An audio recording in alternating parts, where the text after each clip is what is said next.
So, I finally had the chance to watch The Flash. And it's not as bad as you think. Don't get me wrong. Don't get me wrong. It's not a masterpiece, but it's a decent film. Hey, it's a decent film that you can find some enjoyment. But let's roll the intro and let's get into this. What is up, guys? It's your boy Hercules, and we are back at it again. So, yes, I finally watched The Flash, and it's not as bad as you think. Let me tell you the good stuff. And there's not a lot, but there are some good stuff. Ben Affleck as Batman. It sucks that we didn't get to see his Batman, or at least his solo Batman film. We were robbed of that. To me, this this basically puts the nail in the coffin that either it's Kristen Bell or Ben Affleck.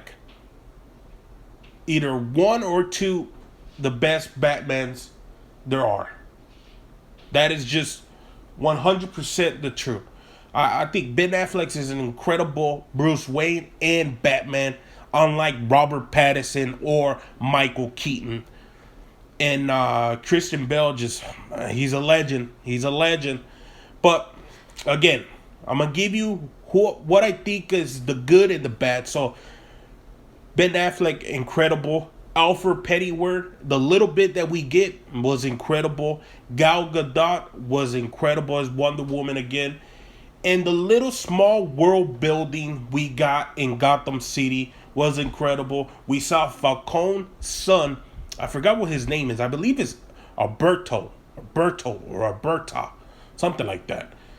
He makes a little small cameo in here. Pretty cool. Nice little touch.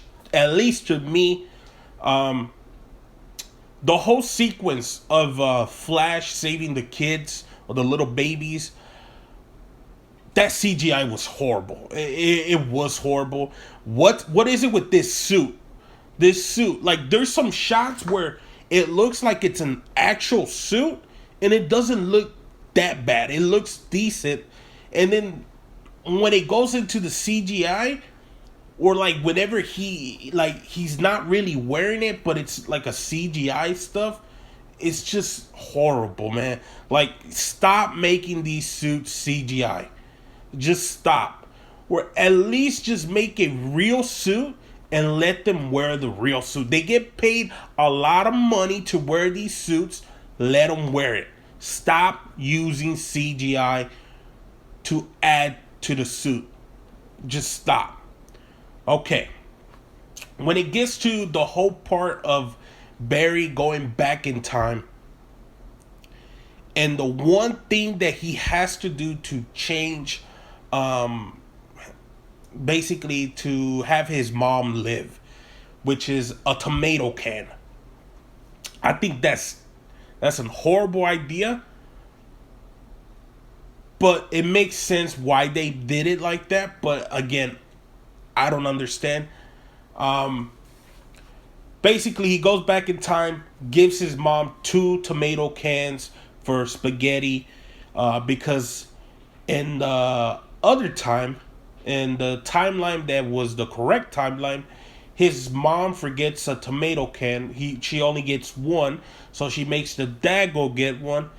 And because this is in a flashback, sorry, I'm jumping around, guys. This is in a flashback. So she makes the husband go get 1. In the meantime, he's upstairs working on something. And then we see a little bit of the dad getting back home. And they hear the mom scream. And then all of a sudden, we just see the mom on the floor in the kitchen with like something stabbing her in like the chest area, the stomach area. We don't see anything about a burglary or anything like that.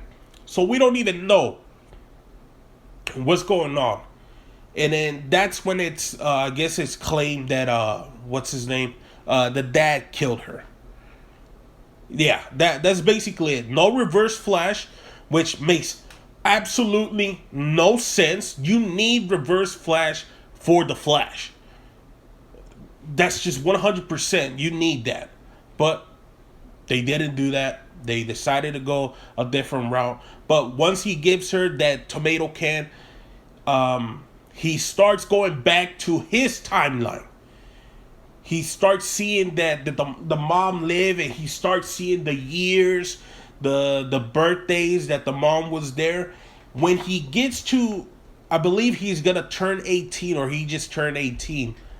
He notices someone, another speedster, but this speedster is coming towards him, and he kind of gets scared for a little bit, and then this speedster just knocks him out, or not knocks him out, but pushes him off from the speed force, and he lands in a different timeline. And then this is where the film picks up. So this timeline, there's no Superman, there's no Aquaman, which is hilarious. That whole part of the Aquaman where he calls the dad, like basically this is what happens. So he gets pushed off in this different timeline by this mysterious speedster, and he's basically right there where his parents, he meets his other half, and then they basically go and get this other Barry his powers because General Zod just arrived. So it's connecting to the Man of Steel. Then we get a little flashback of, hey, Barry had his powers during Man of Steel, and he tried to help. He tried to go help people, but he only could save one, which was a little kid because of the whatever those machines in Man of Steel. And that part was beautiful to me. I know some people are gonna think it's funny or stuff like that. I thought it was beautiful. I thought it connected perfect. I don't know if they made that up, or maybe Zack Snyder thought of something like that.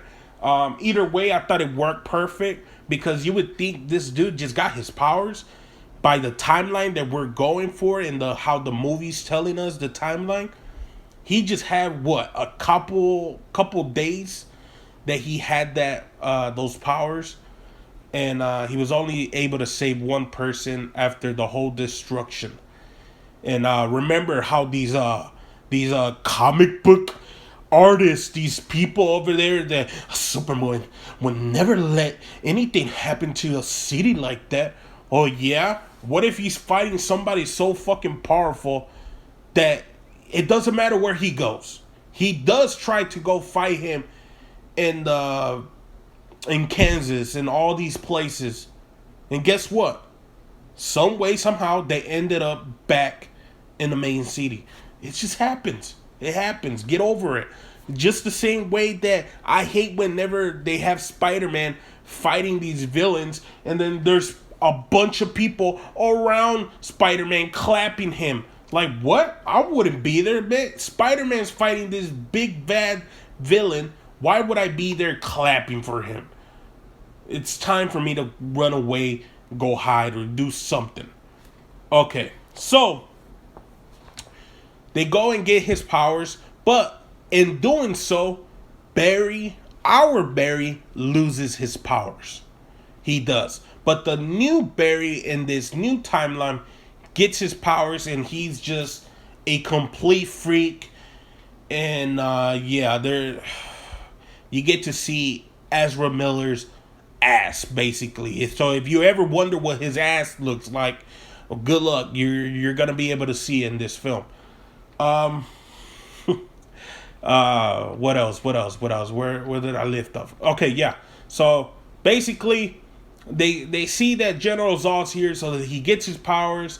Then he's gonna try to find everyone, and he does. He looks for Wonder Woman. No Wonder Woman. No Superman. No Cyborg. And after that, He's looking for Aquaman. And here comes a joke. He's looking for Aquaman, and he finds the dad. So he's talking to the dad, and no Arthur Curry, no Aquaman. So the dad never met the mom, never got married, never had a kid. He met some other chick, and it's kind of like a throwaway joke. But I thought it landed perfect. I actually laughed. I was like, oh shit, that's pretty funny right there. Then they have this. This movie has a lot of reference to Back to the Future, and specifically the whole Marty McFly is being played by Eric Stoltz instead of Michael J. Fox, which is hilarious because it makes sense that this is a different timeline. But whenever he thinks about, well, who else could be here, he thinks about Batman. And then the people that are around him, they're like, I'm Batman. So they know of a Batman. And they go out, they look for Batman, and it's Michael Keaton. Now, I don't know if it's actually Tim Burton's Michael Keaton. We're kind of led to believe that it is. But this is a different Michael Keaton Batman. But maybe I'm wrong, but it doesn't really matter. I think some of the scenes with Michael Keaton works. I think they do try to make him be more funny, but I don't know if that, because to me he never came off as like a funny Bruce Wayne Batman type of character in his Batman movie. So this is why I feel like this is maybe a different. He still probably went through some of the same stuff, but this is just a different timeline, different. Instead of being a Tim Burton Michael Keaton, this is Joel Schumer Michael Keaton Batman, something like that. Either way, basically, they ask for Bruce's help. Bruce turns them down. They're like, screw it, we're gonna use his computer, his Bat computer, and he's looking for Superman. The other Flash is basically like a little kid in a candy store, just going around looking for stuff, finding the Batmobile, blah blah blah. At the end of the day, Bruce Wayne comes back and finds Superman in Russia. So they go rescue him, and there's a couple scenes, some funny scenes out there. When they get there to Russia and they beat up the bad guys, whoever was the stunt double for Michael Keaton as the Batman, beautiful, because it looked like they have the same style that Ben Affleck had. Just a little bit less of a skilled fighter, but still perfect. It worked. It worked. So they saved who they think is Superman, but in reality, it's Supergirl. They take her, they put her in the light. Then there's this other big fight. I believe these scenes weren't in the movie theater release. They were in the extra, I guess the ultimate edition. Which, if these scenes weren't in the theater one, that ruins the film, because you need these scenes. It makes more sense. But either way, they're outside in the snow. They're surrounded, and Supergirl gets hit by the sun and just gets superpower, and then starts just going ham on these guys. Okay, they save her. They go back to the Wayne Manor, and they basically reveal to her that he's from a different timeline, what he did, and she pretty much is like, well, there's no point for me to save you guys. So she leaves. So she's not down with the plan. She's going to go fight General Zod, most likely on herself. And we get Bruce Wayne saying he's down, but they're going to try to get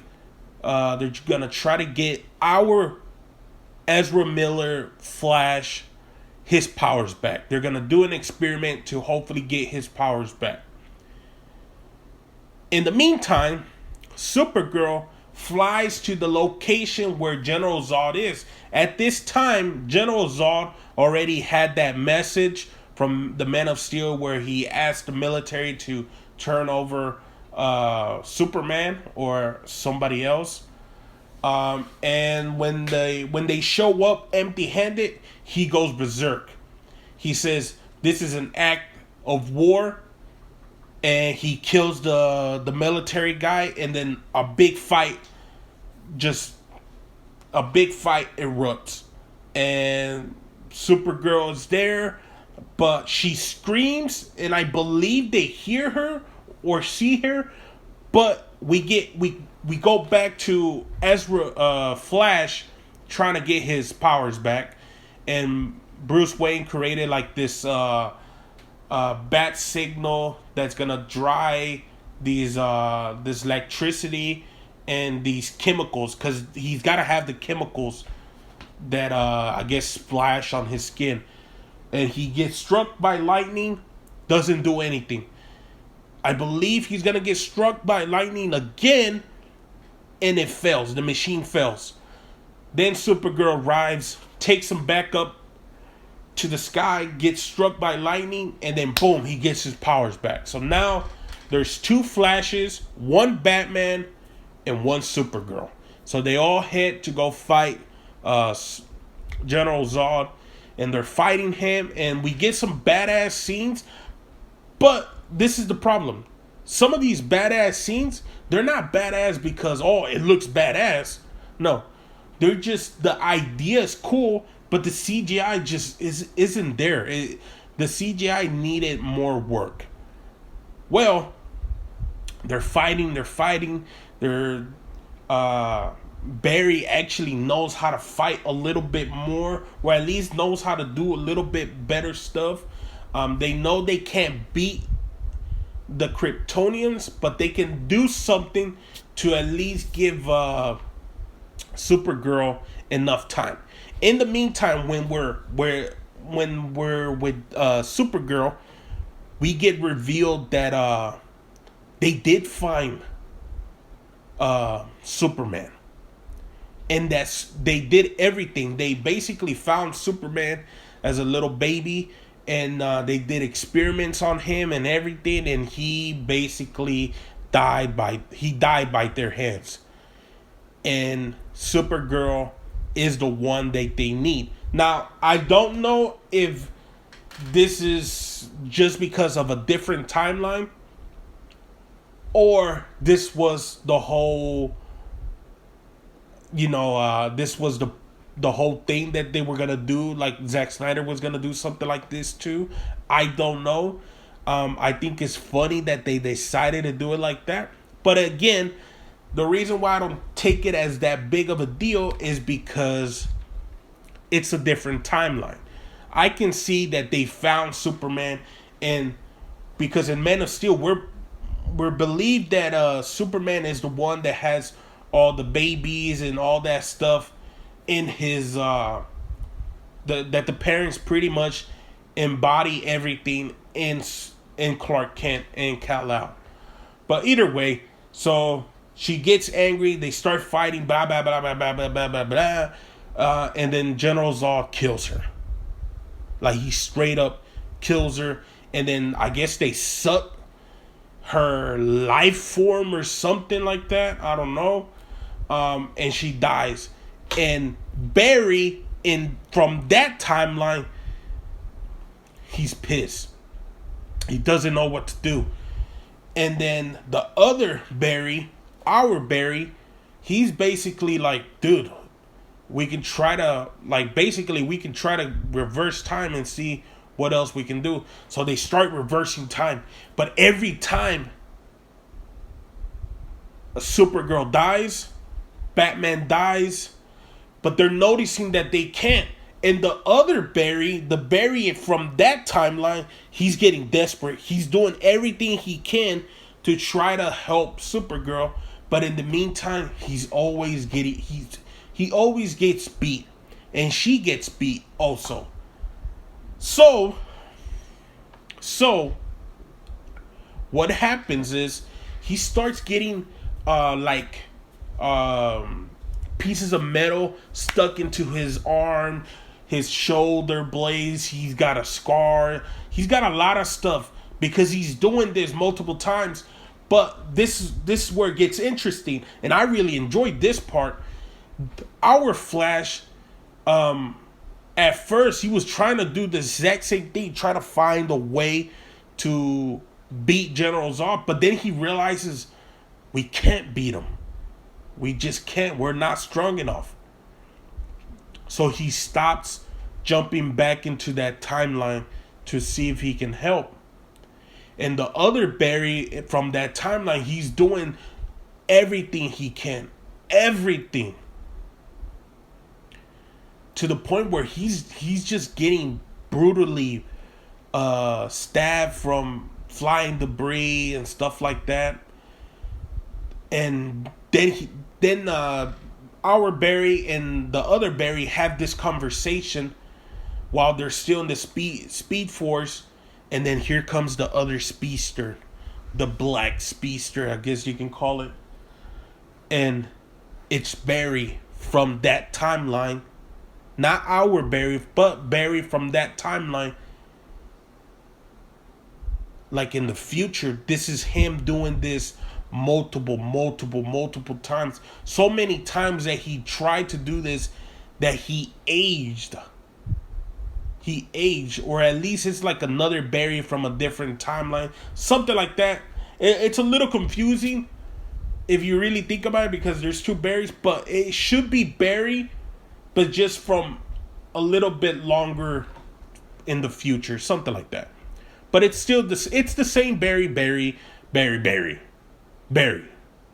But in the meantime, when they're doing all of this, and then they meet the other speedster, and they're fighting and stuff like that, because they fight a little bit, because the real big bad Barry, not our Barry, but the other Barry, the black version, he's gonna try to kill our Barry because he feels that having that Barry alive still, he's just gonna go back and save and change things from the mom and have the mom die. And we start noticing these other worlds.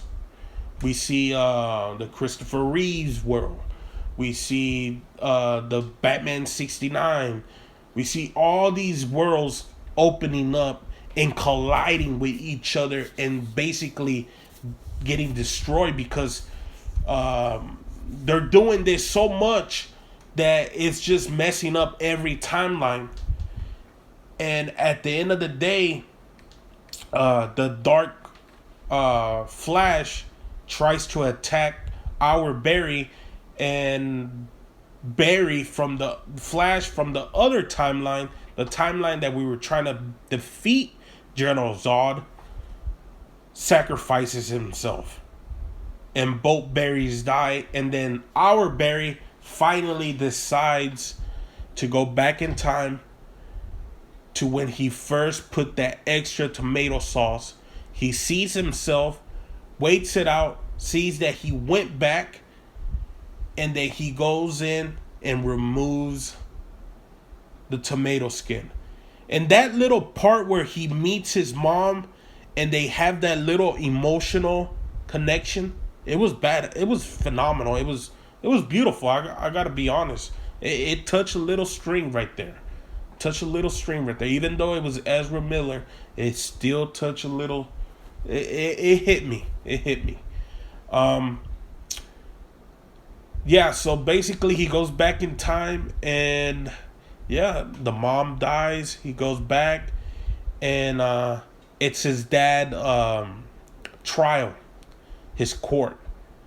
And yeah, basically he goes back, and the dad gets free. He's let go because they were able to find evidence in the video that the dad was seen in a long time video. He was seen buying a tomato sauce, so his alibi was 100%. So the dad gets freed basically, and then we see Barry going outside. He has a conversation with Iris. Blah blah blah. That's really not important.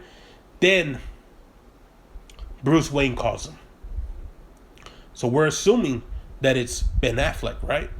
Well, turns out it's George Clooney. So he's in a different timeline now. He's in a different timeline, but we don't know if it's because he still messed with the timeline, or he ended up in a different timeline. We don't know.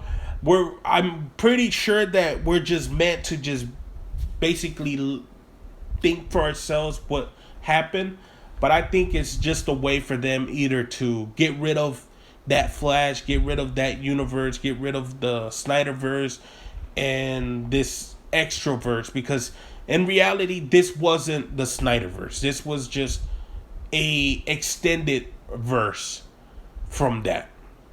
But aside from that, guys, man, I said I was going to try to make this short, but it's 26 minutes. Woo! I might have to cut this down to 2 parts, guys. But either way, again, I think the film was decent. I think some parts were phenomenal. Would I recommend this film? Yes. But watch it at home, where you can pause it. You can go take a piss, take a shit, whatever. Go make some food. Sit back, relax. Don't go spend $30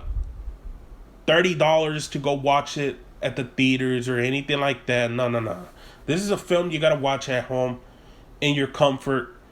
And yeah, I think it's decent enough. I would give it a 5 out of 10. It's definitely better than Thor: Love and Thunder, Wakanda Forever, Captain Marvel. It's better than any of the films we've gotten from the MCU. It's 100%. Even Black Adam. I enjoy Black Adam a lot. And maybe because I prefer my DC films. And this film had a lot of blood. It has some dark scenes, if you really think about it. But it felt like the director, he was the director for the It films. It felt like he was trying to get like a more mature take, and maybe the studio was hesitant on going that route, but it felt like he was trying to get more of a mature film. But hey, who knows, really, who knows? But overall, guys, I think it's a solid film. It's a decent film. 5 out of 10. I would recommend this film at least once. Go watch it one time. Is it worth $20 to buy and own it forever? Yes. Is it worth $20 or $30 to go watch it like in a theater, stuff like that when it came out? No, it wasn't worth that much. That's why I waited until it finally released, and then I went and watched it. But overall, guys, it's a decent film. There's a lot of good stuff and a lot of bad stuff and a lot of bad CGI. But at the end of the day, the Snyderverse is phenomenal. This extended verse that we were given these last couple of years weren't that great. Yeah, the James Gunn universe doesn't look that bright to me. But we'll see. We'll have to wait. But at the end of the day, it's an okay film. It's an okay. But yeah, let me know what you guys think down below. If you guys enjoyed this video and you made it all the way to this, thank you. I love you. God bless you. Make sure to leave a like. Make sure to subscribe. Make sure to share the video. Comment on the video. And I'll catch you guys next time.